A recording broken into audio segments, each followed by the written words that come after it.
En tournée africaine, Pascal de Izagir, le président directeur général du groupe Corsair, a été reçu en audience par le chef d'État ivoirien Alassane Ouattara. L'homme d'affaires a annoncé la volonté de son groupe à augmenter ses vols sur la destination Abidjan. Ils sont au nombre de 381, les policiers retraités qui seront bientôt appuyés par le Fonds de prévoyance de la police nationale, FPPN. Le directeur général, le commissaire divisionnaire Jacques Tadiané, l'a annoncé lors d'un point de presse.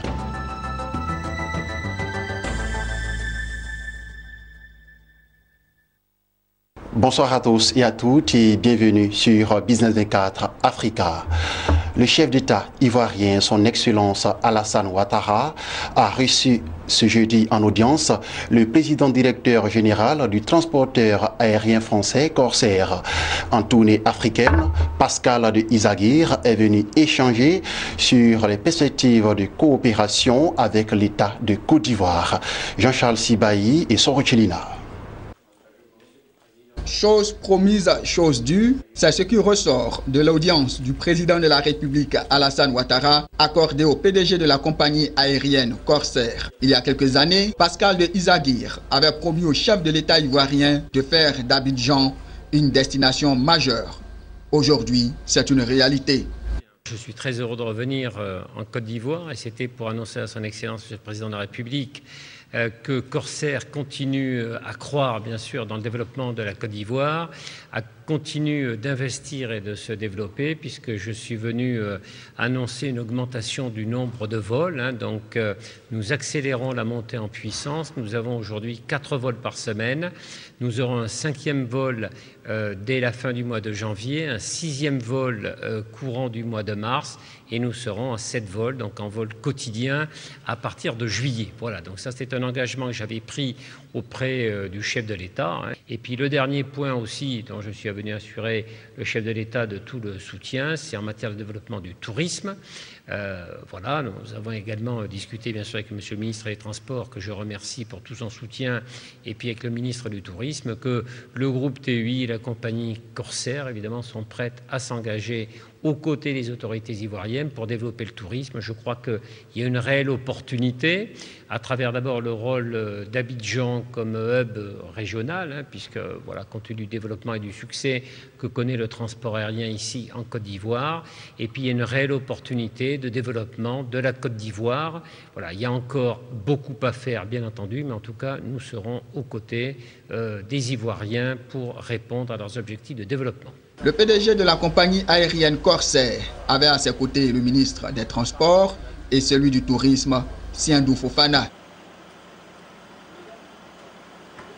Et puis, restons toujours avec Corsair qui va prochainement augmenter ses vols sur Abidjan et mettre à la disposition de sa clientèle d'affaires la classe business. À terme, en juillet 2018, la compagnie aérienne française va assurer une fréquence quotidienne en provenance et à destination d'Abidjan, la capitale économique ivoirienne.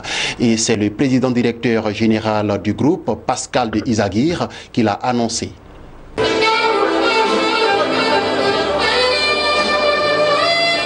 Après la capitale malienne, le PDG de Corsair pose ses valises à Abidjan. Suite à l'ouverture de la ligne Paris-Bamako, la compagnie aérienne française va augmenter sa fréquence dans la capitale économique ivoirienne, un an après la reprise de sa desserte d'Abidjan avec 4 vols par semaine. Par ailleurs, Corsair propose désormais la classe business à sa clientèle d'affaires pour ainsi répondre au mieux à leurs aspirations.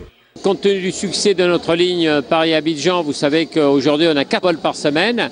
On va très vite monter en puissance, on accélère la cadence et on va ouvrir donc un 5e vol fin janvier, un 6e vol fin mars et à partir de début juillet on aura 7 vols par semaine, donc on sera en vol quotidien sur Abidjan. Voilà, ça c'est la première bonne nouvelle.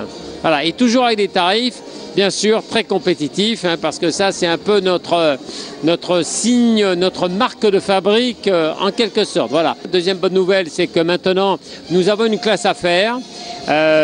Sur tous les avions de la flotte, et on peut offrir 3 produits économiques, premium grand large et classe affaires, et comme ça on peut répondre à toutes les envies, à tous les besoins de voyage de toutes les catégories, que ce soit les Ivoiriens en Côte d'Ivoire qui veulent rentrer en France ou en Europe, que ce soit la communauté ivoirienne qui veut rentrer au pays, que ce soit les expatriés, les fonctionnaires, les hommes d'affaires, on s'adresse à tout le monde.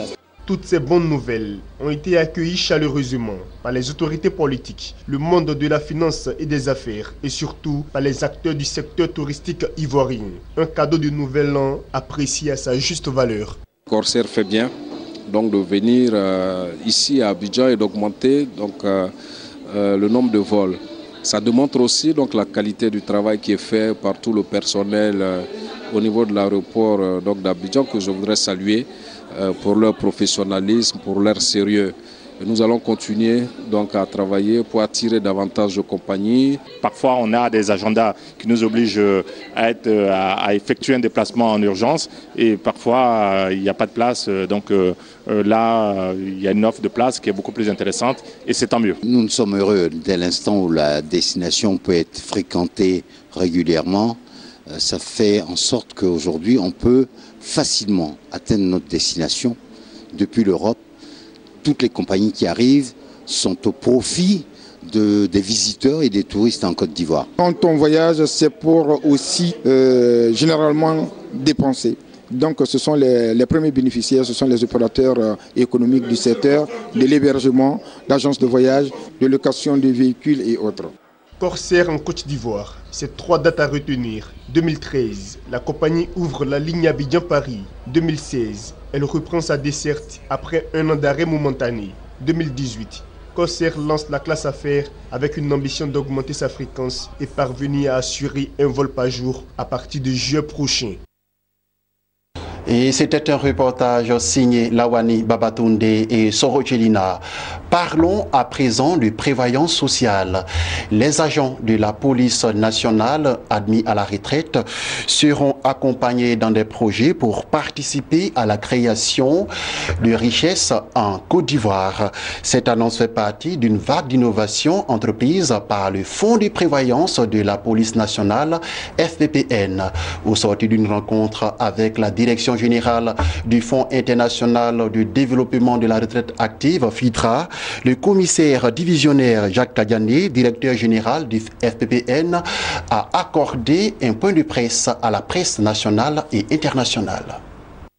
Le commissaire divisionnaire Jacques Kadiané, directeur général du Fonds de prévoyance de la police nationale, a fait le point des échanges avec la direction générale du Fonds international pour le développement et la retraite active, FIDRA. 3 innovations qui devraient permettre aux policiers de Côte d'Ivoire admis à la retraite de se donner une autre chance. Participer à la construction de l'économie ivoirienne tout en restant actif. Le fonds attache une attention particulière aux retraités de la police nationale. Donc, dans un premier temps, les discussions que nous venons d'avoir ont porté sur 3 points essentiels.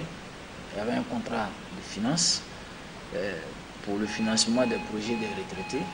Et le deuxième point, c'était le contrat d'assurance, donc qui porte sur l'assurance maladie des retraités et l'assurance décès des retraités. Et le troisième point qui porte sur la formation, n'est-ce pas, de ces retraités-là. Comme je vous l'avais dit déjà, j'étais allé en Chine avec un de mes collaborateurs pour trouver des projets structurants pour les policiers à la retraite. Comme je l'ai dit, un policier à la retraite qui n'a pas d'activité, ce policier-là, il est voué pratiquement au raccourcissement de sa vie.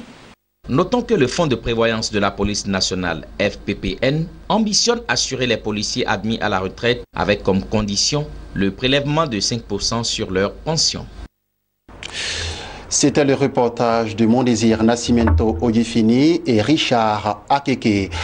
Rendons-nous maintenant en Algérie où le pays interdit l'importation de 900 produits pour essayer de réduire son déficit commercial, indique un document du ministère algérien du Commerce.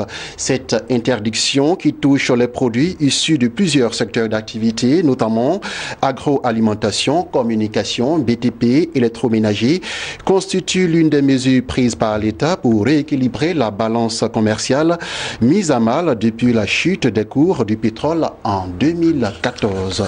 Toujours en bref, l'Afrique subsaharienne devrait connaître une augmentation de sa croissance en 2018 à hauteur de 3,2% contre 2,4% l'année précédente, indique la Banque mondiale dans son rapport sur les perspectives économiques mondiales. Les plus gros contributeurs de cette croissance devraient être le Ghana, 8,3%, l'Éthiopie, 8,2% et la Côte d'Ivoire, 7,2%. Cette dynamique devrait être impulsée par la multiplication des investissements, surtout dans le secteur des infrastructures. Voilà, c'est la fin de ce temps d'information. J'étais très ravi de vous l'avoir présenté. Excellente suite de programme sur votre chaîne de télévision Business 24 Africa.